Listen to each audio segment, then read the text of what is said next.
Good morning. Good morning. How are we all? Um, I should try and do this video musically. Like, once upon a time, there was a company called Facebook. It was co-founded by a guy that also built Napster. And when you understand that this company called Facebook used what it found out from creating Napster to try and steal the whole world.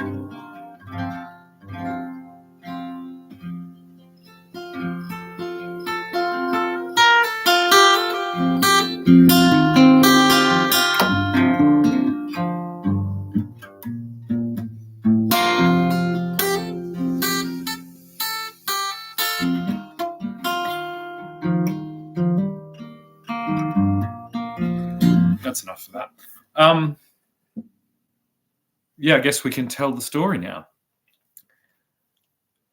Music is, as humans, it's one of our highest forms of communication.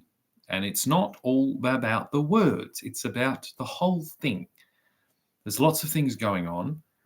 This is why it caused so much trouble in the 70s and different periods, because recorded music was basically like a Protestant Reformation that never got written down properly. It's why when to certain people you talk about people like Bob Dylan, Jimi Hendrix, Elvis Presley, the Beatles, the Rolling Stones, different bands, they speak about them as if they're speaking about prophets, because they were.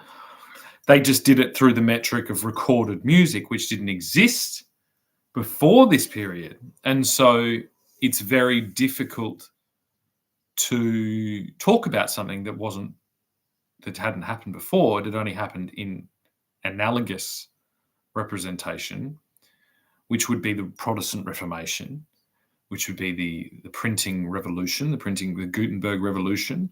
And the printing press of recorded music was the first largely distributed vocal recordings of humans in cooperation with musical instruments and musical arrangements. Now, there's no doubt in anyone's mind, or there shouldn't be, that this was a powerful tool, a powerful propaganda tool. So it gets very complicated from here on in. So this is going to test my brain to its limits. But basically, the distribution of this through record labels was basically a highly functioning propaganda, global propaganda, intelligence, persuasion machine that was built. And so the concept of Napster was to give that all away, and then it would just be freely consumed, and that the importance was in the message and not in the packaging and the distribution, all these things. But that is a very skewed utopian model. It's basically like you steal things, and then it's like, who else does it? Basically, if you want to understand the Chinese economy, you need to understand Napster. If you want to understand Facebook, you need to understand that the guy who made Napster, who was basically, who somehow got away with not being a criminal, then went on to assist the creation of Facebook. So basically what happened, Napster or Facebook is a continuation of Napster, in which it wasn't just the musicians that had gone through to the record labels and recorded music in order to, hopefully just push music and art. But, of course, there's always going to be an exposure of the environment around them, and that's part of what what artists are expressing.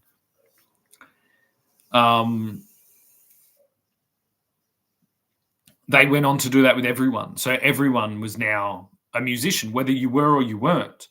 So for actual musicians, there was a period of like the dark ages, of like 10 years of the dark ages where you're just like, hang on, what? What's going on? This is insane. This doesn't make sense.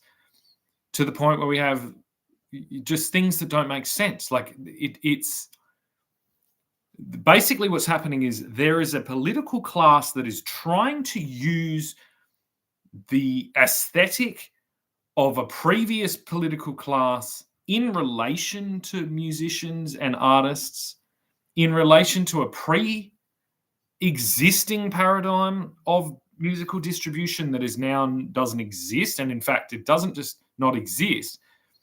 It's become a completely predatory, disgusting industry that is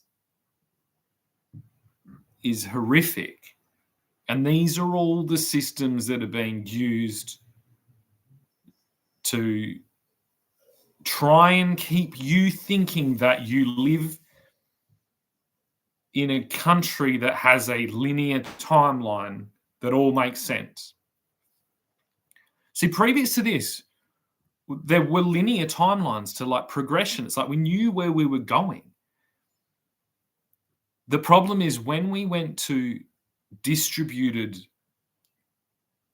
music, this was it's like a snapshot in time. So it existed for this period. That's why we have the Beatles and Rolling Stones. It's like that didn't happen before or after. So it's a really serious thing to understand, right? All these things. If you take the last really big kind of rock band was kind of, you know, or at least Metallica were in that cohort. Then it became very strange. And I knew it was strange. Like I was growing up, I was like, what's going on? Something's fucking weird. And then it was Metallica that went against Napster and then we were told to think that Metallica were big, greedy fucking artists wanting more money. But the argument is just far more complicated than that. And when the argument comes down to your children being stolen and you know, being forced into a system of bullshit and you're watching your entire country and your ancestral homeland go to shit down the same exact fucking pathway, and you look at this fucking retarded Facebook thing that doesn't work, then you start realizing that, hang on, we've got 15 years of Facebook, maybe more, that hasn't worked. It's like you've all passed your thing through this area that wasn't doing the bare minimum that you'd expect from anywhere else. Then, because that was the place where we decided to, or not decided, that was the place. It was sold to us as the town square. So we've had our town square in there. That didn't act like a town square. It acted like Tiananmen Square. And then I guess there's like multiple levels of reliance on these things. And then there's multiple levels of trust because no one has any trust in anything. And this is where we are. And I guess I just went and found all the rocks with fucking words on them and make sure that my pathway was connected by rocks with words on them and history and like documented, like firm grounding rather than like a Metallica video clip. Nothing against Metallica. Or should I say a Katy Perry video clip or a fucking, do you know what I mean? Facebook didn't do what it said on the box. But without Facebook, Anthony Albanese wouldn't be our Prime Minister. Roger Cook wouldn't be our Premier. I don't think Roger Cook would be our Premier if it wasn't for like the largest, like he basically he bought his election on Temu with the receipt still attached to it and then is still claiming to be the Premier of this fucking state. He's not the Premier of this state. You know what I mean? How do you know that? Was it on Facebook? Did you buy a Metallica CD or did you just listen to it for free? And so on and so on and so forth. Like, this is where we live. We've got 15 years of like criminal investigation to do on who outsourced their responsibility, their elected responsibility, to a fucking foreign social media account that doesn't even fucking work. It doesn't even work at any level.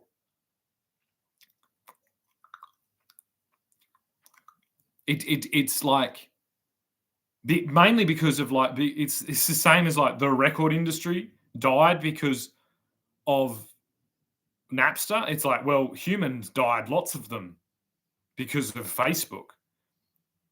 And it's still the same thing. It's not even Facebook's fault. It's that Napster caused so much fucking damage to humanity that everyone became so comfortable with the concept of stealing that this is where we are. You got to remember that stealing is a commandment. It's like, thou shalt not steal. So Metallica had God on their side when they were saying, don't steal our music. Like, I have not seen a renaissance of music in the wake of, Metallica being knocked off their throne. In fact, I've just seen the destruction of all the things I loved about that art form. There's no doubt in my mind, and historically speaking, most musical people, scholars and things like that, they'll say, they're like, Metallica is a straight line from Elvis. There is a straight unconnected. It is a, traditional, passed down form of communication that is unbroken.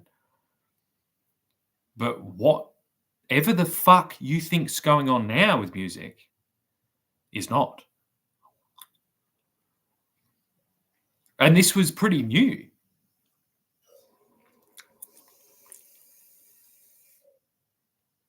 You know what I mean? It's like, if you explain to anyone, it's like, oh, we're gonna put everyone in a fucking digital concentration camp, restrict their access to all these things, and then gaslight them into believing that we're their fucking supreme rulers from a different country. It's like, that's a bad news. And so now that we get to that point, now we start going, well, when did that start? It's failed. Every day I'm not dead, it's failed. And if you've participated in it, you've failed. And there's no coming back now. See, just like Napster, like a Metallica song was fucking downloaded and sent across the world and fucking was on 6,000 hard drives, so is this. This is just out there now. This is already zoomed and Napstered its way around the fucking world, and it's sitting in the vault of some fucking Disney executive and probably some fucking royal family member and some elite family from fucking in the Tibetan fucking highlands. Some Chinese peasant bought it and won it in a fucking game of whatever. It's like, this is where we live. There's no way of continuation through this storm. And there's so much work to do to comb through the evidence that we do have. Luckily, these digital companies, they had a backups plan, was to store it all so that we can go and find out who the criminals are. Criminal negligence is a fucking serious crime. And the fact that it's like they did the exact same strategy that Purdue Pharma did. They went after the victims and blamed them. And what's the worst case with me is they went after me, they profiled me as a victim. They're like, oh, he's gone crazy. He's lost his mind. He's fucking on the internet. Obviously fucking talking shit. Look what he's wearing. Profiled me as that. Missed that I was actually clearly exposing that, and then processed me through the same thing. So it's all over Red Rover. It's going to be almost impossible for us to piece together who is a fucking criminal and who isn't a criminal. You know what I mean? We need to get ready for some pretty serious shit. And in the meantime, you should start a band and you should sell CDs and you should never, ever, ever go anywhere near the internet. And if anyone fucking listens to anything on the internet, you should ignore them. You know what I mean? If you're listening to if you're the person that's listening to AI on Spotify, it's like, we're not just going to be Metallica, because I'm not James Hetfield. I'm not a multi-million-dollar signed fucking artist. I'm not that. You know what I mean? So it's like, I'm going to fuck your shit up. If you're a club that's playing fucking bullshit, AI music, I'm going to burn your fucking club down. I'm going to poison your fucking drinks. I'm going to terrorize your entire fucking staff. I'm going to terrorize your customers. If you're a shop that sells it, if you're anything, if you're plugged into this fucking monstrosity in any way, expect to get fucked up. I'm fucking firmly planted on terra firma. My head is not in the cloud, and neither is my fucking reliance on this fucking stupid system. Metallica was dead right. You're all fucking grubby little thieves.